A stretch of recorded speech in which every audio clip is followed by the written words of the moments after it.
네, 안녕하십니까. 오늘은 3월 26일 목요일입니다. 다 같이 기도로 예배를 시작하도록 하겠습니다. 하나님 감사합니다. 오늘은 하나님의 예배 자리로 모이게 해주셔서 하나님, 저희가 이제 곧 고난주간에 다가와 가고 있습니다. 그리고 저희가 매일 묵상하는 말씀도 예수님의 십자가의 죽음으로 점점 더 다가가고 있는 와중에 하나님, 저희가 매일매일 예배를 드릴 때에 저희 마음을 새롭게 하여 주시옵시고, 그리고 겸손한 마음으로 예배에 임할 수 있도록 인도하여 주시옵소서. 저희가 말씀을 하나하나 읽을 때에 하나님, 저희가 온 마음 다해서 하나님의 말씀을 읽고 깊이 묵상하며 하나님의 말씀을 저희 삶 속에 적용하며 다음 주에 있을 고난주간을 준비하는 마음으로 저희를 경건케 하여 주시옵소서. 감사드리며 이 모든 말씀 예수님의 이름으로 기도드렸습니다. 아멘. 네, 오늘 찬송가는요, 290장 우리는 주님을 늘 배반하나, 우리 다 같이 한 목소리로 부르도록 하겠습니다.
오늘 하나님께서 주시는 말씀은 마태복음 26장 14절부터 25절입니다. 마태복음 26장 14절부터 25절. 우리 다 같이 한 목소리로 읽도록 하겠습니다.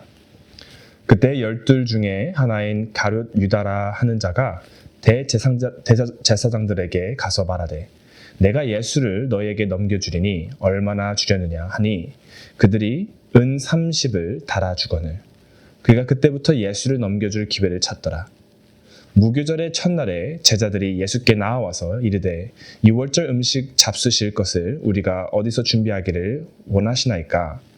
이르시되 성한 아무에게 가서 이르되 선생님 말씀이 내 때가 가까이 왔으니 내 제자들과 함께 유월절을 내 집에서 지키겠다 하시더라 하라 하시니 제자들이 예수께서 시킨 대로 하여 유월절을 준비하였더라. 저물 때 예수께서 12 제자와 함께 앉으셨더니 그들이 먹을 때에 이르시되 내가 진실로 너희에게 이르노니 너희 중에 한 사람이 나를 팔리라 하시니 그들이 몹시 근심하여 각각 여짜오되 주여 나는 아니지요. 대답하여 이르시되 나와 함께 그릇에 손을 넣는 그가 나를 팔리라. 인자는 자기에 대하여 기록된 대로 가거니와 인자를 파는 그 사람에게는 화가 있으리로다. 그 사람은 차라리 태어나지 아니하였더라면 제게 좋을 뻔하였느니라. 예수를 파는 유다가 대답하여 이르되 랍비여 나는 아니지요. 대답하시되 내가 말하였도다 하시니라. 아멘. 오늘 본문은 예수님의 고난 이야기 속에서 가장 충격적인 장면 중 하나가 아닌가 생각합니다. 예수님의 12 제자 중 한 명인 가룟 유다가 예수님을 팔아넘기기로 결심합니다. 우리는 자연스럽게 이렇게 생각할 수 있을 것 같네요. 어떻게 예수님의 제자 된 사람이 선생님이신 예수님을 배신할 수 있을까? 그런데 이 장면을 조금 더 깊이 들여다보면은 이것은 단순히 유다 한 사람의 이야기가 아닐지도 모른다 생각됩니다. 어쩌면 가룟 유다에게서 우리의 모습을 발견할 수도 있지 않을까 생각합니다. 유다는 약 3년 동안 예수님과 함께 하였습니다. 예수님의 말씀을 직접 들었고 기적을 눈으로 보았으며 귀신이 쫓겨나는 권능까지 경험하였습니다. 그 누구보다 가까운 자리에서 예수님의 사역을 지켜본 사람이었습니다. 그럼에도 불구하고 그는 예수님이 누구신지 제대로 알지 못했습니다. 그리고 여기서 우리는 중요한 질문을 마주하게 됩니다. 예수님 곁에 있는 것과 예수님을 아는 것은 같은 것인가? 여러분, 교회를 오래 다니는 것, 말씀을 많이 듣고 많이 접하는 것, 사역을 열심히 하는 것, 이 모든 것이 중요하죠. 그러나 그렇다고 해서 자동적으로 그 사람이 예수님을 진짜로 영접하게 되는 것으로 이어지게 될까요? 저는 꼭 그렇지는 않을 거라 생각합니다. 이러한 것들이 도움을 주기는 하지만 사람이 마음가짐이나 태도, 하나님의 그리고 교회에 다니는 그런 마음가짐의 태도에 따라서 다를 수도 있다라고 저는 생각합니다. 마치 이런 것과 비슷한 것 같습니다.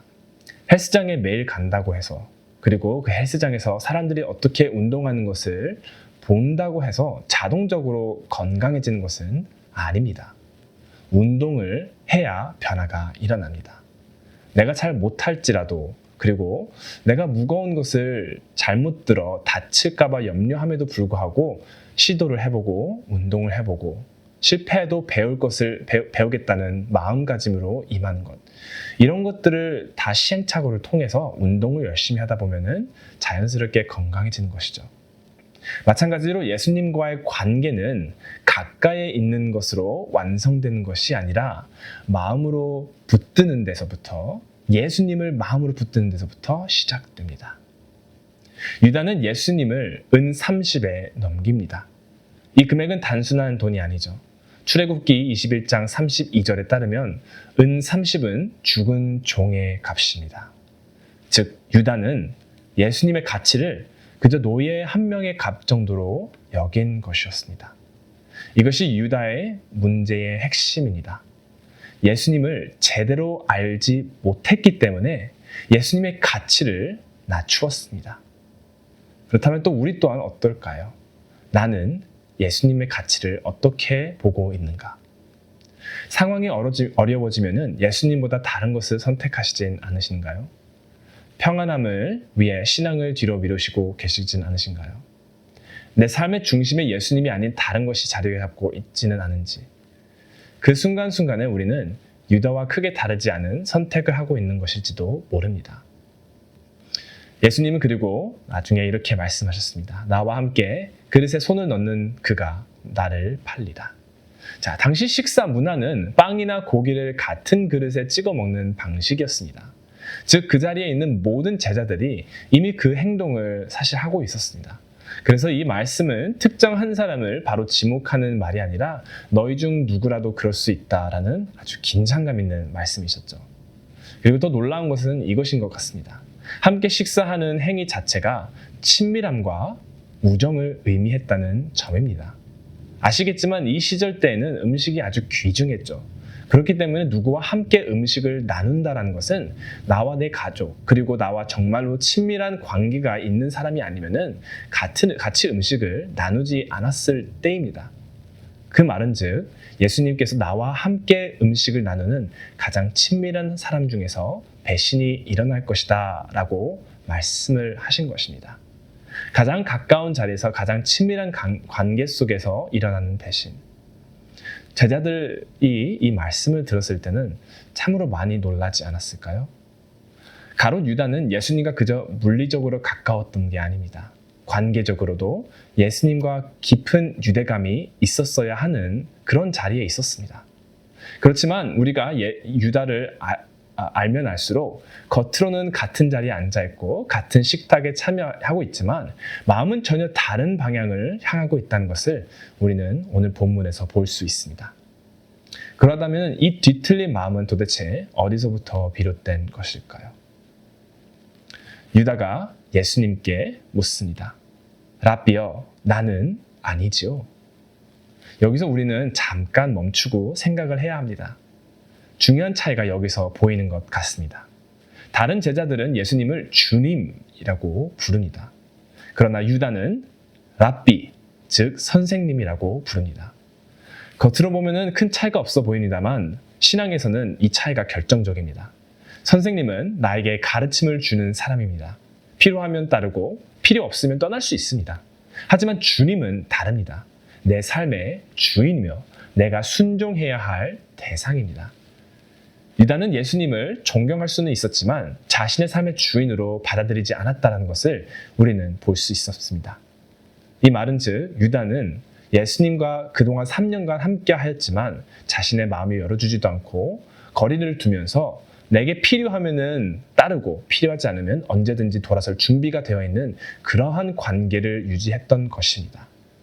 그래서 결국 그는 예수님을 떠날 수 있었던 것입니다. 그래서 그는 예수님과 긴밀한 사이를 맺는 친구가 아닌 사업적인 비즈니스 관계였던 것입니다.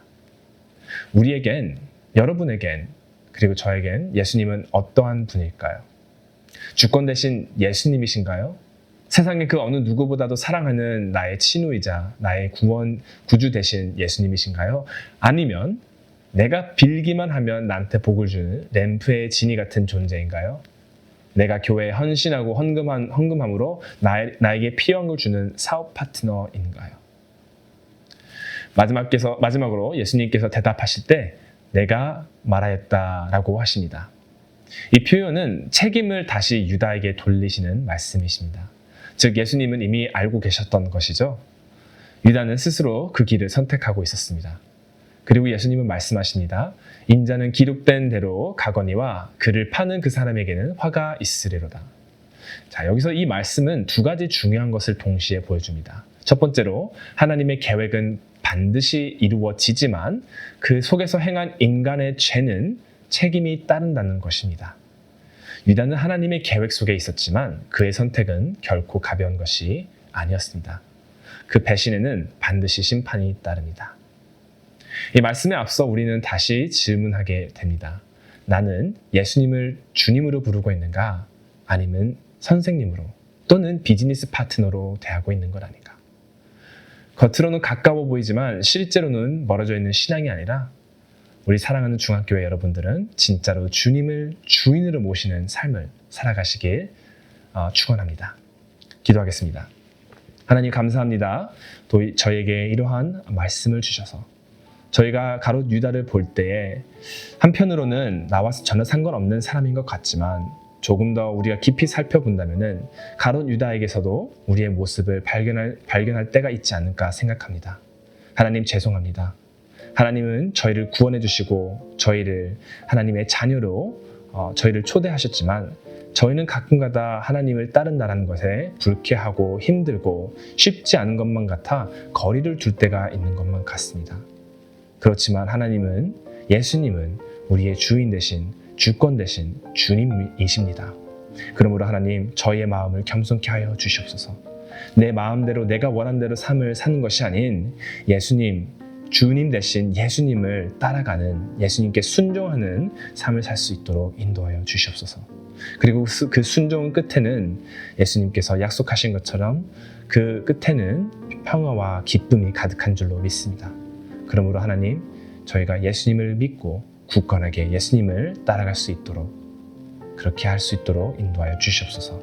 감사드리며 이 모든 말씀 예수님의 이름으로 기도드렸습니다. 아멘.